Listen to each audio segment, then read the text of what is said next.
جب اللہ بن اہم کے ساتھ حضرت خالد بن ولید کی لڑائی تھی اور رومیوں کا لشکر بہت بڑا تھا اور حضرت خالد بن ولید کے پاس تھوڑے لوگ تھے، لیکن ہوا ایسا کہ حضرت خالد بن ولید جس جنگ میں بھی گئے ہیں فتح کے پرچم گاڑ کے آئے، لیکن یہ پہلی جنگ تھی کہ جس میں ان کا پلہ بھاری دکھائی دے رہا تھا اور ان کے قدم اکھڑ رہے تھے۔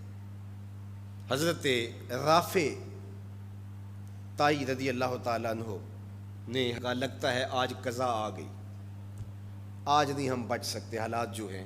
حضرت خالد بن ولید کہنے لگے ہاں مجھے بھی یہی لگتا ہے کہ قضا آج آئی ہی آئی۔ ادھر حضور علیہ السلام حضرت ابو عبیدہ رضی اللہ تعالیٰ عنہ کو خواب میں ملے اور وہ اپنے گھر میں سوئے ہوئے تھے مدینہ المنورہ میں۔ کہا اللہ کا شیر مشکل میں پھنسا ہوا ہے اور تم سوئے ہوئے ہو۔ حضرت ابو عبیدہ رضی اللہ تعالیٰ عنہ رات کو ہی اٹھے، بیدار ہوئے اور اعلان کروا دیا۔ شہر میں اعلان ہونے لگا، مدینہ المنورہ میں، جلدی تیار ہو جاؤ، حضرت خالد بن ولید کی مدد کو پہنچنا ہے۔ انہیں کتنا یقین تھا کہ حضور خواب میں آئے ہیں تو حضور ہی آئے ہیں، کوئی وہم نہیں سمجھا، جلدی جلدی اعلان کروا دیے۔ مجاہد جمع ہونے لگے اور دیکھتے دیکھتے لشکر تیار ہو گیا۔ تو انہوں نے محسوس کیا کہ لشکر سے ہٹ کے کوئی سوار چل رہا ہے، تو انہیں کوئی شک گزرا کہ کوئی جاسوس نہ ہو۔ ذرا مزید اس کی جستجو کی تو وہ نقاب پوش بھی تھا، تو شک اور زیادہ بڑھ گیا۔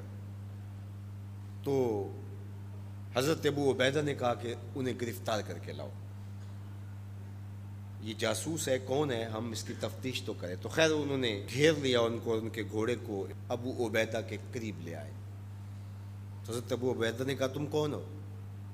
انہوں نے تھوڑا سا قریب ہو کے کہا کہ میں خالد بن ولید کی بیوی ام تمیم ہوں۔ جب آپ نے اعلان کیا کہ خالد مشکل میں ہے تو میں پریشان ہو گئی کہ اللہ کا شیر تو کبھی مشکل میں آیا نہیں تھا، آج کیا ہوا؟ تو میں نے غور سے دیکھا کہ وہ اپنی ٹوپی گھر بھول گئے تھے، جس ٹوپی کے اندر حضور کے منہ مبارک سیے ہوئے ہیں، اور وہ جب بھی جنگ کیا کرتے تھے تو وہ ٹوپی اپنے سر پہ پہن کے کیا کرتے تھے، اللہ فتح عطا کرتا۔ تو میں ان کو ٹوپی دینے جا رہی۔ اللہ اکبر۔ جب یہ لوگ وہاں پہنچے تو سواروں کا ایک قافلہ آگے بڑھ کے خالد بن ولید کے ساتھ دشمن پر حملہ آور ہو گیا۔ ایک نقاب پوش سوار آگے بڑھتا ہے اور ہاتھ میں تلوار ہے، اور دشمن پیچھے ہٹتا چلا جاتا ہے۔ تو خالد بن ولید کو رشک آیا اس کی بہادری پہ، اور خوش بھی ہوئے، اور حالت جنگ میں اپنے گھوڑے کو ایڑ لگا کر کے اس سوار کے قریب ہوئے اور کہا نقاب پوش جوان تم کون ہو، اتنی بہادری سے لڑ رہے ہو؟ تو اس نے ہلکا سا نقاب الٹ کے کہا پہچانو تمہاری بیوی ام تمیم ہو، اور تمہیں وہ ٹوپی دینے آئی ہوں جس کے اندر حضور کے بال سیے ہوئے ہیں۔ تو حضرت خالد بن ولید کو انہوں نے ٹوپی عطا کی اور انہوں نے سر پہ رکھی، اللہ نے اسی دن مسلمانوں کو فتح عطا کر۔ یہ حضور علیہ الصلوۃ والسلام کے بالوں کی برکت تھی۔ حضرت ام سلمہ رضی اللہ تعالیٰ عنہا کے پاس، زوجہ رسول صلی اللہ علیہ وسلم کے پاس حضور کے مبارک بال تھے۔ حضرت عثمان بن عبداللہ رضی اللہ تعالیٰ عنہ کہتے ہیں کہ مدینے میں اگر کسی کو نظر لگ جاتی یا کوئی بیمار پڑ جاتا تو وہ ام سلمہ سلام اللہ علیہا کے پاس آ جاتے، تو وہ پھر ڈبیا سے بال نکالتی اور پانی کے گلاس میں ان بالوں کو جنبش دیتی، اور ان بالوں کی برکت سے وہ پانی جب بیمار پیتا اللہ اس کو شفا عطا کرتا۔ یہ حضور کے مبارک بالوں کی برکت ہے۔ اللہ اکبر۔ اور ایک دن حضور غسل کر کے آئے اور سیاہ رنگ کے مبارک بالوں، اللہ اکبر، کا حسن اور نمایاں ہوا، تو حضور نے ایسے ہاتھ ڈال کر کے ایک بال الگ کیا اور ساتھ ارشاد فرمایا من ازا شعرۃ من شعری فالجنۃ علیہ حرام۔ سن لو جس نے میرے بالوں میں سے ایک بال کو بھی اذیت دی اس پر اللہ کی جنت حرام ہے۔ ہم تو حضور کے غلام ہیں، حضور کے نوکر ہیں، حضور تو حضور رہے، حضور کے بالوں کی توہین بھی گوارا نہیں ہے۔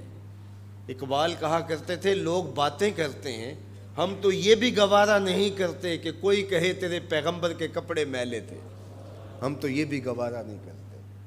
مغرب اس کیفیت کو سمجھتا نہیں ہے، اور وہ سمجھتا ہے کہ شاید ان حرکتوں سے میں مسلمانوں کے دلوں سے ان کے پیغمبر کی عظمت کو چھین لوں گا، نکال دوں گا، لیکن اسے بھول ہو گئی ہے۔ یہ 1000 گناہ گار سہی، بدکار اور سیاہ کار سہی، دنیا دار سہی، یہ کاروباری سہی، لیکن جب اپنے دل کا سودا کرنے کی باری آئے تو مدینے کی گلی میں کرتے ہیں، اور سب کچھ لٹانے کے بعد بھی کہتے ہیں حق تو یہ تھا کہ حق ادا نہ ہوا۔ ہماری جانیں، ہمارے ماں باپ، ہماری نسلیں، ہماری زندگی کا ایک ایک گوشہ حضور کے نام پہ قربان۔ حضور کے نام کا جھنڈا کبھی نیچا نہیں ہو سکتا، ان کے نام کا جھنڈا ہمیشہ اونچا رہے گا۔ چاند کی طرف منہ کر کے تھوکنے سے اس کی نوری کرنوں کو میلا نہیں کیا جا سکتا، تھوکنے والے کا تھوکا اس کے اپنے منہ پہ آ گرے گا۔ تبت یدا ابی لہب و تب کا تازیانہ آج بھی دشمنان رسول اور شاتمان رسول پہ برس رہا ہے، اور میرے نبی کا نام کل بھی اونچا تھا، میرے نبی کا نام آج بھی اونچا ہے، رہے گا یوں ہی ان کا چرچا رہے گا، پڑے خاک ہو جائیں جل جانے والے۔ ہمیں غور کرنا ہوگا کہ آج ہمارے اوپر یہ جو آزمائشیں اور یہ ابتلائیں ہیں اور یہ امتحانات سے ہمیں گزرنا پڑتا ہے، اس سے دردناک امتحان امت کے لیے کیا ہو سکتا ہے؟ تو کیا اب بھی ہم فرقوں میں بٹے رہیں گے؟ اب بھی ہم ایک دوسرے کے گریبان نوچتے رہیں گے؟